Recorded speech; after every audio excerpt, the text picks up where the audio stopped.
It's Divas That Care Radio. Stories, strategies, and ideas to inspire positive change. Welcome to Divas That Care, a network of women committed to making our world a better place for everyone. This is a global movement for women, by women, engaged in a collaborative effort to create a better world for future generations. To find out more about the movement, visit divasthatcare.com after the show. Right now, though, stay tuned for another jolt of inspiration. Hello to all. Welcome to Divas That Care Network. I am Joyce Benning, and I will be your host for this absolutely invigorating, robust lifestyle show. First of all, I want to thank each one of our listeners that have tuned in live today and the ones that will be listening to the recording on the podcast. I am just so very grateful for each one of you. And I am just overly excited today to have with me an amazing returning diva, Ginny Jablonski. And her and I are going to chat about intuitive animal communication. Oh man, am I ever thrilled to talk with her about this. And you listeners are in for a very, very special show today. Ginny, could you please introduce yourself to our listeners today? Sure, Joyce. Thank you very much. I am what people refer to as a soul whisperer. I work with both humans and animals, but my primary purpose is to facilitate the evolution of interspecies conscious relationships.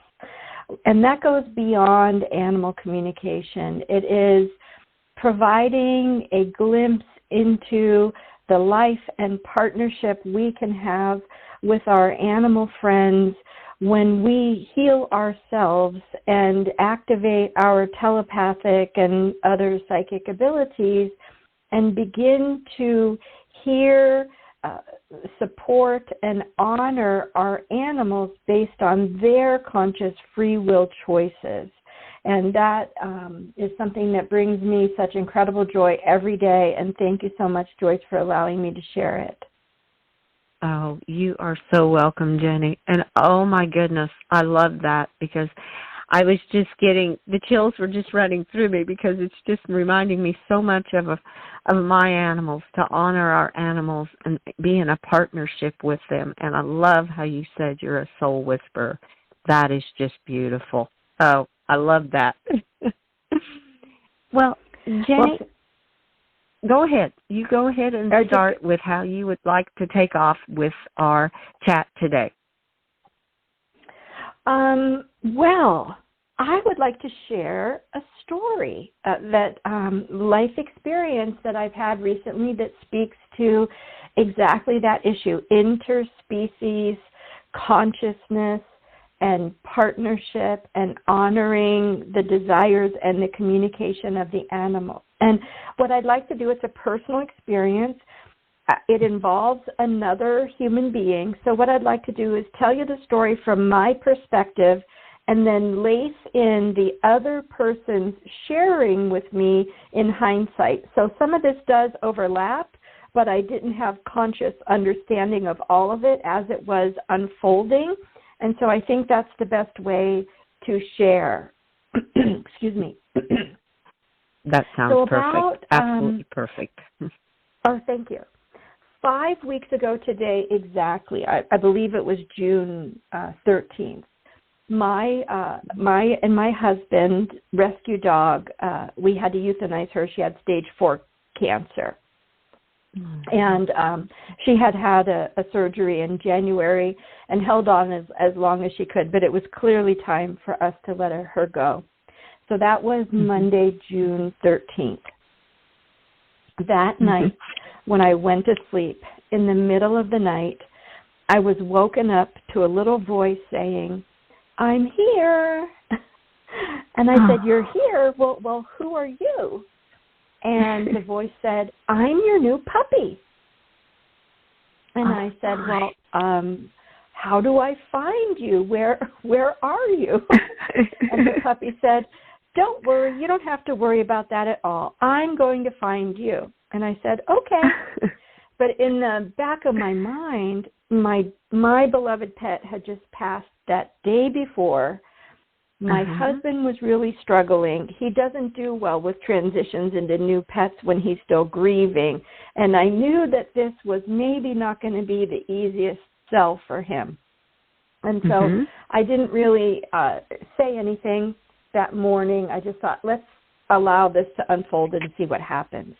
That afternoon, Tuesday, June 14th, a friend of mine that I had met 4 or 5 years ago, who moved away about 3 years ago from the area, messaged me on Facebook and said, hey, if you know anybody that wants Labradoodle puppies, I bred my Labradoodle and we have 7 puppies available. And I was surprised that I hadn't heard from her in so long. And she sent pictures of all 7 puppies, and one of the puppies stood out. And I said, that's the puppy that was talking to me last night when I was sleeping.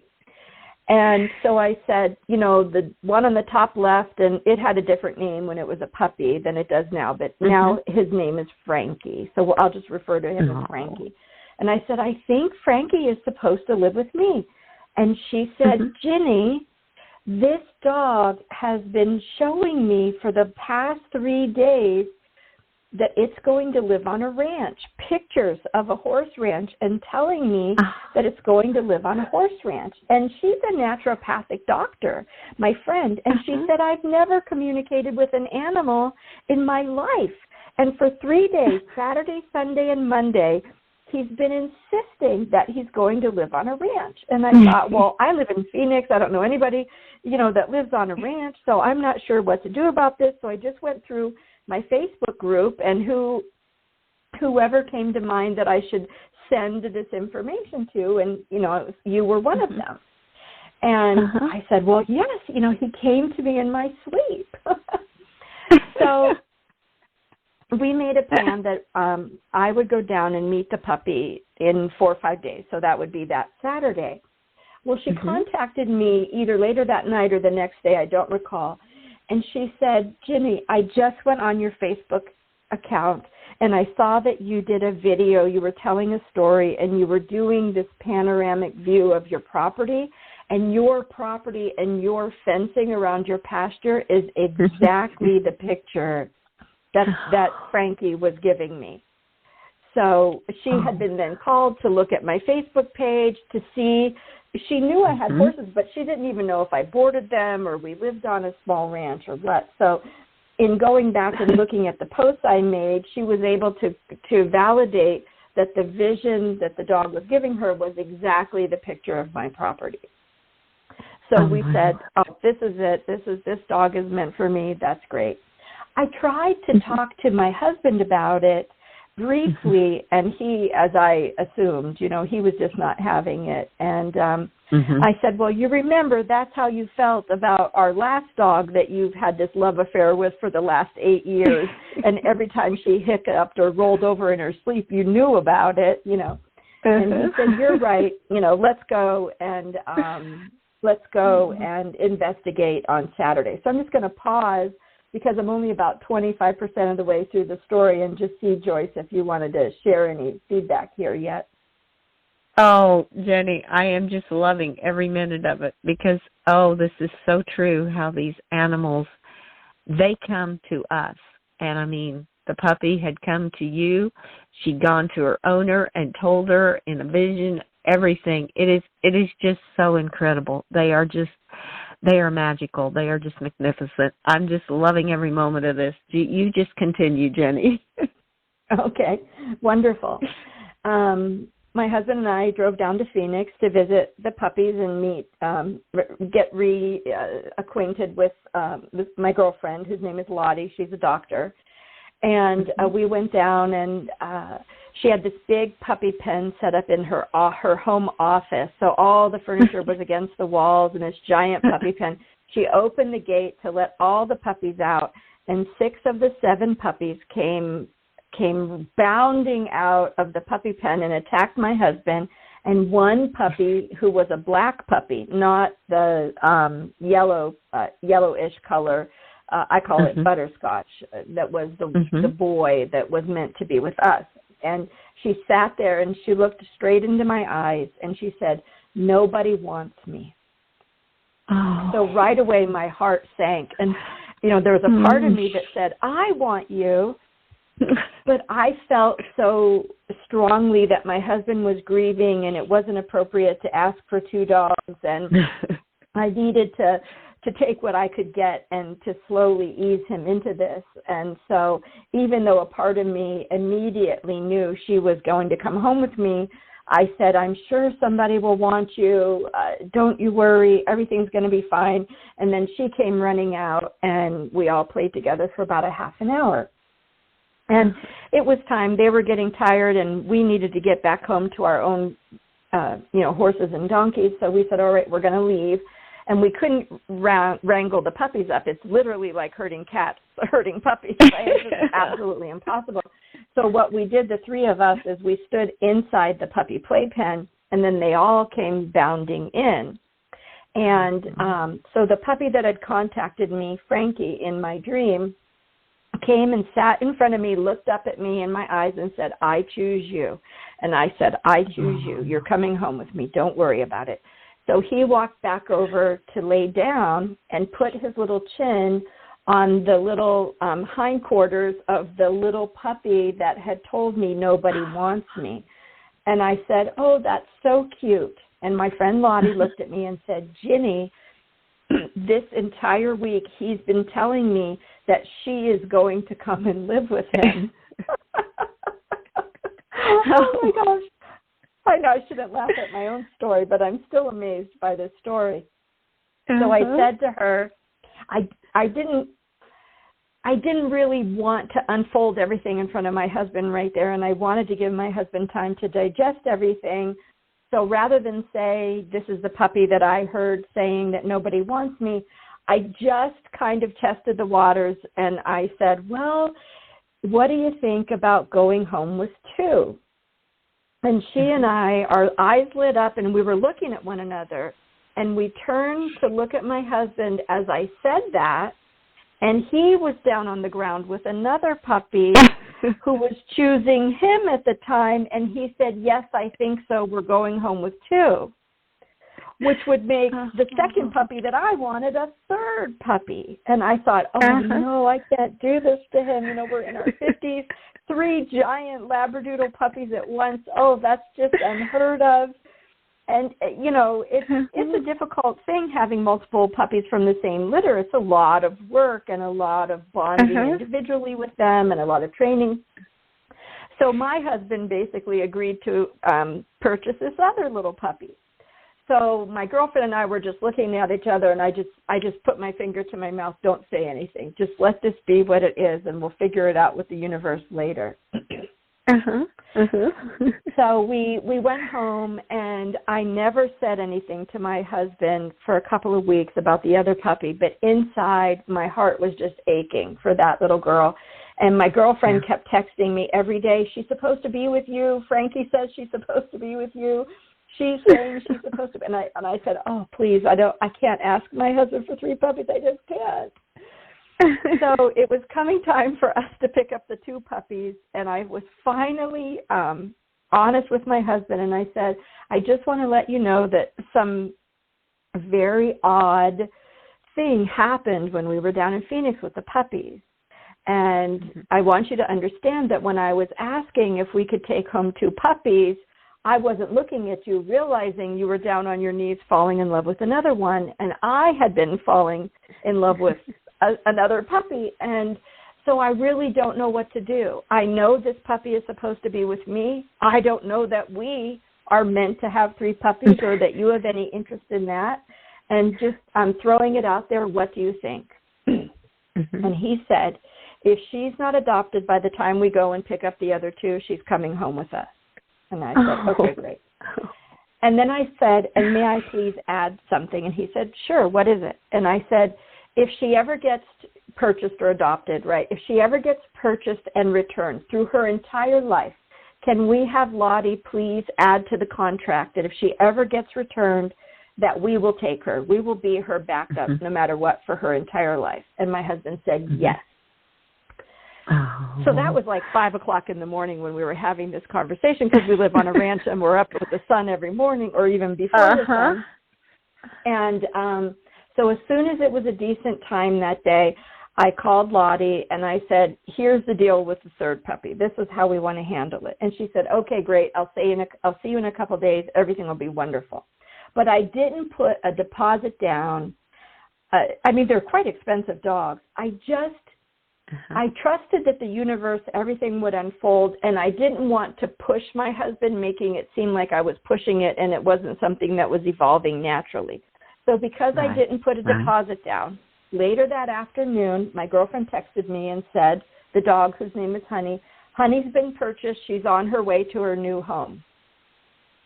I started crying. I was like, am I being punked by the universe? This is not right. How can this be happening? And I was crying, just bawling my eyes out. And my husband came in the room and said, what's wrong? And I said, the puppy. And then right when he said, what's wrong, she texted a picture of the puppy in her new home with her new owners. And I said, look, she's in another home. It's too late. We can't go back. And I was trying so hard to be respectful of you and not push the issue that I didn't give a deposit. And look at what has happened. So we were both crying because he said, oh, no, I felt that too, that we were supposed to have her. So I cried for about a half an hour. My husband finally left the room. And an hour later, Lottie texted and said, she's being returned. Do you want her? Oh, my word. So I just said, if she's ever purchased and returned, she's ours. So the universe gave me exactly what I wanted. She was purchased and returned. I went on the website and made the deposit, and then 2 days later we went and picked up 3 puppies. Oh, Jenny, that is the most beautiful story. Oh, I love it. I had tears while you were talking about it because I can just vision it all. Oh, wow, this is incredible. And you know, the remarkable thing is, my girlfriend said in the beginning, she said, and she had a near-death experience, which is how we met, in a near-death experiencer group. So she's a medical intuitive, an intuitive physician, and she is very psychic. But she had told me she never spoke to an animal before that. But after we were communicating for a while, she reminded me that when we had met, we were having dinner at a friend's house, was the first time we met, and there was a bobcat in the backyard of our friend's house. And she said, Frankie talking to me actually wasn't the first time I heard an animal. And she said, do you remember the first time we met? Do you remember the bobcat? And I said, oh, yeah, I remember that the woman was asking me, why does the bobcat, keep coming around? And she said, well, do you remember that you and I were holding hands when you were speaking with the bobcat? And I said, no, I don't remember that. And unfortunately, I speak to so many animals every day, it just all bleeds in. I just have no individuated memory of any of it. And she said, when you were saying that the bobcat was injured when it jumped off a very high rock and injured its foot, and that's why it keeps coming around asking for help, she said, Ginny, I heard the same thing. I just didn't tell you. And I said, what's interesting about that is I have worked with people and done a lot of public presentations, and people come up afterwards and ask, can you help me with this and that? And a lot of times I don't say, I won't give you the answer, but you can have the answer if you're willing to hold my hands. For some reason, when people hold my hands, their own psychic gifts, whatever blocks to them, are cleared, and they are able to use their own psychic gifts. I'm not doing anything to them. It's just my frequency that I brought back from multiple near-death experiences sort of temporarily opens up the channels for their awareness. So as I was holding her hand, she heard the animal. And a lot of times, psychic gifts and telepathy for humans, it's different from animals because we have different experiences with animals and different beliefs about animals as we do to people or what have you. And so doing that, activating those abilities, it's not that it's a separate ability per se, but we have different belief systems about all of it. We humans are very complex and have a lot of fears and a lot of belief systems, and we trip over our own belief systems constantly. So when I was holding her hand, it activated her to hear the bobcat. So that was fun, having her remind me of that. Oh, wow. Oh, that would have been. It's like your frequency energies were flowing from you right over to her by holding her hand and opening, like you said, opening up the channels and the ways where she could communicate with the animals. Oh, that is just beautiful, Jenny. Oh, my word. This is just incredible. I just have loved this. This is so neat how she started communicating with the animals, too, and really didn't even realize it. She didn't even tell you about the cougar until so much time had passed, and then how Frankie opened up that channel again for her, that she could communicate with them. Oh, wow. I have always heard, like I said, that animals choose you, and I totally, totally believe that. That is so true. Absolutely. And the funny thing about it is, too, I spent quite a bit of time at her house, right? And I'm talking about Lottie down in Phoenix. And when I was there, she had a couple of cats and obviously 2 other dogs. And I said, well, your cat is saying, X, Y, Z. And she said, oh, I thought that I was getting similar information to that. So the fact is, many of us are actually getting intuitive information from our animals. We just don't necessarily believe it's possible or that it could be us or, So she was getting pieces of information, but she wasn't putting it together as animal communication per se. And so I think a lot of people are in that same boat right now, that a lot of people are getting intuitive hits. And, intuition as a defined word in, Webster's dictionary gets a bad rap in the animal communication world. And in one particular animal communication class I took in particular in Colorado, the woman was adamant that we could only read or communicate with animals by reading their thought pictures, the pictures in their mind, their memories, and that we as humans had to interpret what it meant. And I kept saying, no, they can communicate. There's a knowing. There's so many other, there's feeling. There's so many other ways. There are so many clairs, claircognizance, clairaudience, clairsentience, clairvoyance, all of it. And so I forget where I was going with that, but I think that the intuition, thank you. I apologize. Yes. I had a couple of strokes, so sometimes I lose my thought, my train of thought. So what people call intuition is really claircognizance. That means clear knowing, when you just know something, but you don't know why. And that knowing is legitimately communication with the animal, whether it's their body talking to you, their energy field talking to you, or their consciousness or their soul talking to you. It's all animal communication. So I just wanted to share that with you because my experience in that environment was such that someone who made a lot of money teaching people animal communication was invalidating people who had very advanced skills. And claircognizance is one of the most advanced, one of the most subtle and refined clairs or psychic abilities that we can access. So I hope that helps some of your listeners. Oh, yes. I know it will. I know it definitely will be able to help them to know that there is so many different ways to communicate with the animals there. And I feel each person probably communicates in a little different way with their loved animals, and that's what's so neat. I mean, to me, there's no set way that you have to communicate with them.